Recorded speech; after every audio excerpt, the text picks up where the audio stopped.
আজকে বাতিজার পাকনামির কারণে কি আমাদের বেহাল দশা হলো। আজকে বাতিজা আমাদের সাথে কি করছে, কি ঘটাইছে, পুরো ভিডিওটা দেখলে বুঝতে পারবেন। বাতিজার কাছ থেকে এরকম ব্যবহার কখনো আশা করি নাই। আজকে বাতিজার বত্তাকে সবগুলা পোলাবাইন কান্না করে দিছে। হ্যালো এভরিওয়ান, আসসালামু আলাইকুম। আজকে বাতিজার ঈদের নাকি হুসকি উঠছে চালতার বত্তা খাওয়ার জন্য। বাতিজা করতে জানি চালতাই না, বলতেছে এগুলা নিয়ে তোরা মাসাতে যাবো। চালতা নিয়ে তো চলে আসলাম আমরা মাসাতে। দেখতে তো পারতেছেন পিছনে কত সৈন্যবাহিনী। আজকে বত্তাখানাটা হবে অন্যরকম, কারণ পিছনে তো দেখতে পারতেছেন অনেক সৈন্যবাহিনীদেরকে নিয়ে আজকে বত্তাখানাটা হবে। তো বাতিজা এক এক করে চালতা গুলা কাটতেছে মাসাতে বৈশা। এদিক দিয়ে আবার বন্ধু স্বামী নিয়ে বাইল দিতেছে যে বাতিজা আমার খুব সুন্দর কাজ করে। আর এদিক দিয়ে তো বাতিজা প্রশংসা শুনে খুবই খুশি। তো যাক বাবা, বাতিজা তো সুন্দরভাবে কাটতেছে। কাটার মাঝখান দিয়ে দেখি বাতিজার হাতে আবার বটির আগা লাগিয়ে গেছে। এদিক দিয়ে বাতিজা কাটা হাত নিয়ে কাটতেছে, আর আমরা এদিক দিয়ে খাইয়া মজা নিতেছি। যে বাতিজা তুমি কি কাটতেছো, তোমার চালতাতে তো একটু পরিমাণ টেস্ট নাই। এদিক দিয়ে বন্ধু স্বামীন বাতিজাকে কি জানি বলে বলছে। তারপরে তো বাতিজায় বন্ধু স্বামীনকে চালতার ভিতরে দেখা মূলটা খাইয়ে দিছে। খাওয়ানোর পরে বন্ধু স্বামীনের আর বাতিজার রিয়াকশনটা দেখা। বন্ধু স্বামীন তো তিতার জন্য থুতু ফেলতে ফেলতে জীবন শেষ। যাক বাবা, ওর দুষ্টামি ফেলতে আমি দেখছি। এখন চালতা গুলা গোসল করানোর জন্য চলে আসলাম টিকে বলেতে। এদিক দিয়ে আবার বাতিজা খুব যত্ন করে বাতিজার পোলামায়া গুলারে গোসল করাইতেছে। গোসল করানোর শেষে চালতা গুলা নাকি চলতে হবে। এদিক দিয়ে বাতিজা এক এক করে সবগুলা চালতা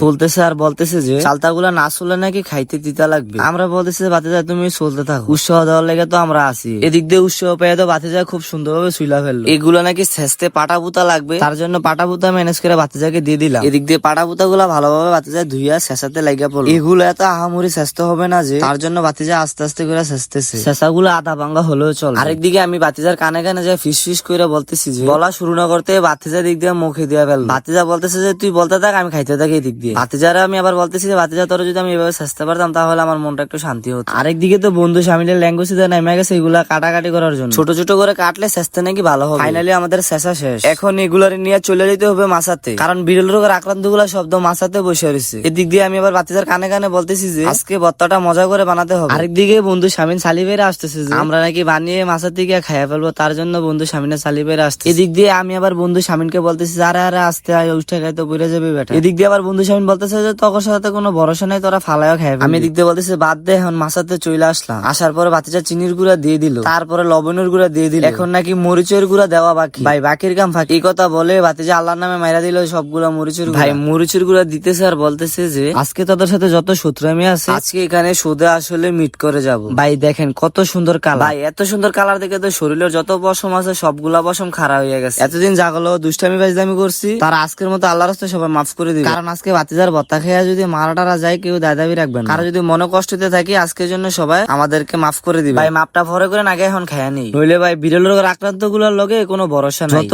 মরিচ কিংবা জাল দেখ না কেন বিরল রোগের আক্রান্ত গুলা খাইতে পারে। তো বরাবরের মতো আজকের ভিডিওটা এতটুকু পর্যন্ত। সবাই ভালো থাকবেন, সুস্থ থাকবেন, আল্লাহ হাফেজ।